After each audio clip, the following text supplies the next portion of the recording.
عن أبي ذر الغفاري رضي الله عنه عن النبي صلى الله عليه وسلم فيما يرويه عن ربه تبارك وتعالى أنه قال: يا عبادي إني حرمت الظلم على نفسي وجعلته بينكم محرما فلا تظالموا. از ابوذر غفاری خدا از او خوشنود باد، از پیغمبر درود و پیام خدا بر او باد روایت است که او از خدای عزوجل روایت کرده است که گفت: ای بندگان من، هر آینه من ستمگاری را بر خویش حرام گردانیدم و آن را بین شما حرام ساختم، پس به یکدیگر ستم مورزید. یا عبادی كلكم ضال إلا من هديته فاستهدوني أهدكم. ای بندگان من، همه شما گمراهید مگر کسی که او را من راهنمایی کردم، پس راه راست را از من درخواست کنید تا به شما راه راست را بینمایم. یا عبادی كلكم جائع إلا من أطعمته فاستطعموني أطعمكم. ای بندگان من، همه شما گرسنه اید مگر کسی که من او را خوراک دادم، پس از من خوراک بخواهید تا شما را خوراک دهم. یا عبادی كلكم عار إلا من كسوته فاستكسوني أكسكم. ای بندگان من، همه شما برهنه اید مگر کسی که من او را لباس پوشانیدم، پس از من درخواست پوشاک کنید تا شما را پوشاک پوشانم. یا عبادی إنكم تخطئون بالليل والنهار وأنا أغفر الذنوب جميعا فاستغفروني أغفر لكم. ای بندگان من، شما شب و روز گناه می ورزید و من همه گناهان را می آمرزم، پس از من آمرزش خواهید تا شما را بیامرزم. یا عبادی إنكم لن تبلغوا ضري فتضروني ولن تبلغوا نفعي فتنفعوني.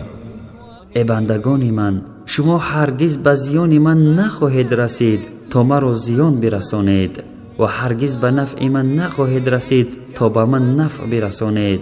یا عبادی لو أن أولكم وآخركم وإنسكم وجنكم كانوا على أتقى قلب رجل واحد منكم ما زاد ذلك في ملكي شيئا. ای بندگان من، اگر نخستین و پسین شما، جین شما و آدمی زاده شما اگر همه بر دل پرهیزگارترین شما باشند، از این کار در پادشاهی من چیزی نافزایند. یا عبادی لو أن أولكم وآخركم وإنسكم وجنكم كانوا على أفجر قلب رجل واحد منكم ما نقص ذلك من ملكي شيئا. ای بندگان من، اگر نخستین و پسین شما، جین شما و آدمی زاده شما اگر همه با دل بدکارترین شما باشند، از این کار از پادشاهی من چیزی نکاهد. یا عبادی لو أن أولكم وآخركم وإنسكم وجنكم قاموا في صعيد واحد فسألوني فأعطيت كل واحد مسألته ما نقص ذلك مما عندي إلا كما ينقص المخيط إذا أدخل البحر.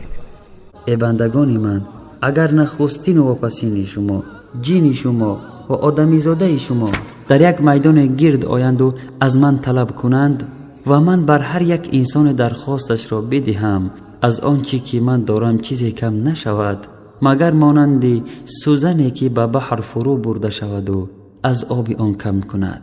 یا عبادی إنما هي أعمالكم أحصيها لكم ثم أوفيكم إياها فمن وجد خيرا فليحمد الله ومن وجد غير ذلك فلا يلومن إلا نفسه.